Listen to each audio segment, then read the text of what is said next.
Magic with the mic.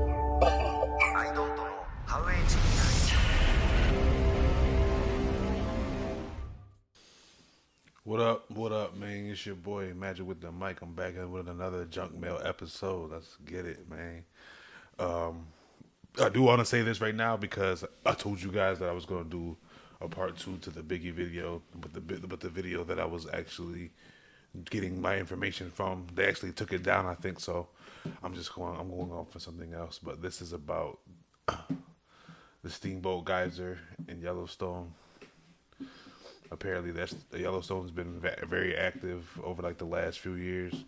That's something that everybody I feel like should be aware of because that has the potential to wipe out most of humanity if it ever decides to erupt again. So I would be mindful of this type of stuff, man, because they don't really talk about this kind of stuff, man. They really don't. But let's get ready to this, man. I don't want to talk too much.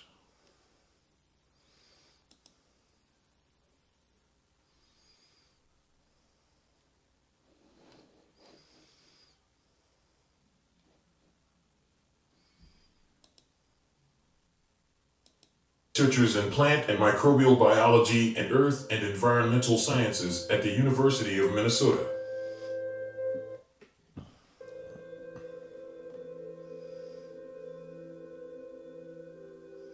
As one walks along the boardwalks in one of the many hydrothermal areas in Yellowstone National Park, there is a feast for the senses. The rotten egg smell of hydrogen sulfide, the blasting spray of geysers, the bubbling and boiling water in hot springs, the hiss of gas escaping fumaroles, the low thumping of mud pots, and the dazzlingly bright light reflected from white siliceous centers. Many find sunglasses a necessity to even attempt to open one's eyes while walking through these regions of the park.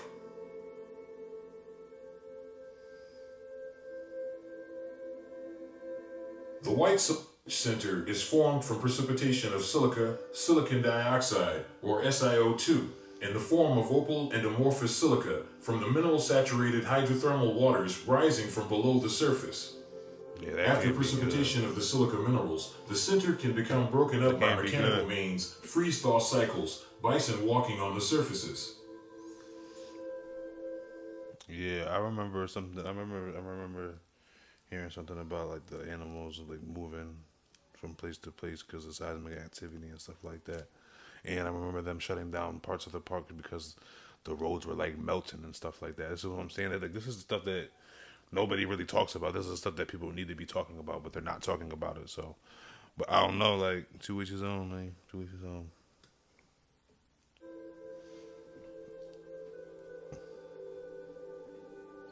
Thus, you will see flat expanses of broken little pieces of siliceous centers surrounding hot springs, such as those at Upper Geyser Basin, Fountain Paint Pots, and Norris Geyser Basin. And while orange, green, yellow, brown, and purple bacterial and algal mats in the hot spring outflow channels are very obvious signs of thriving microbial photosynthetic communities, there is actually much more life than you might think just beneath that surface.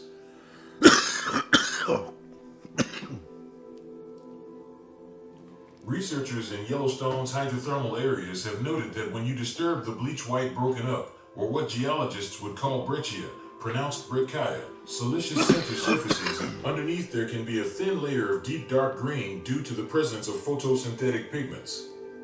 Were these photosynthetic communities living under the broken center throughout all of Yellowstone's hydrothermal areas? Are they active, and if so, how much primary productivity, in this case photosynthesis, is happening?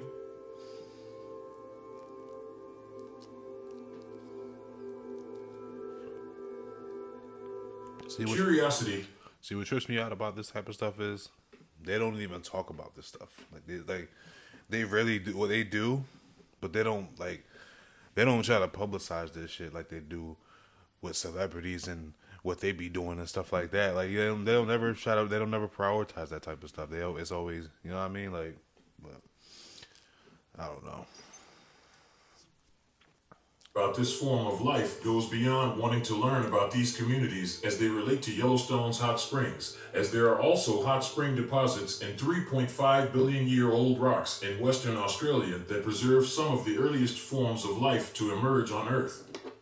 These rocks record a time before oxygen was in the atmosphere, and thus no ozone layer to protect life from ultraviolet radiation from the sun.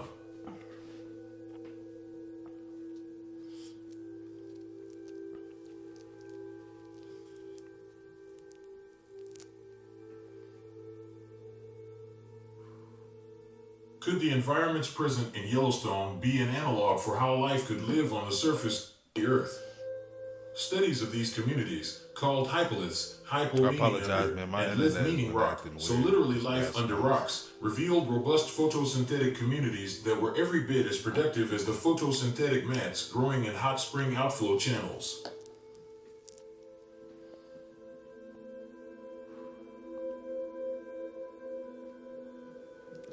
The surface center in fact acted like sunscreen, blocking UV radiation, but allowed longer wavelengths to pass to power photosynthesis. Furthermore, the center fragments acted like a mulch, holding moisture to keep the environment wet and preventing the microbial communities from being washed away by passing thunderstorms.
I'm gonna stop that video right there. Yeah, pretty interesting, man. If I was you guys, I would keep an eye out for this type of stuff, man. Like I said, to know about your favorite celebrities and all, you know what I mean, and stuff like that. That stuff is cool, like, you know what I mean. But this stuff right here, that's life changing, life altering. Like, this is stuff that we need to be worried about as well. So, but yeah, I mean, that's it for this episode of Junk Mail. Yeah, I mean, I'm your host, Magic with the Mic. Likes, comment, subscribe. Let me know what you think about the video. Let me know what you think about this type of stuff. And I'm out of here. Peace out.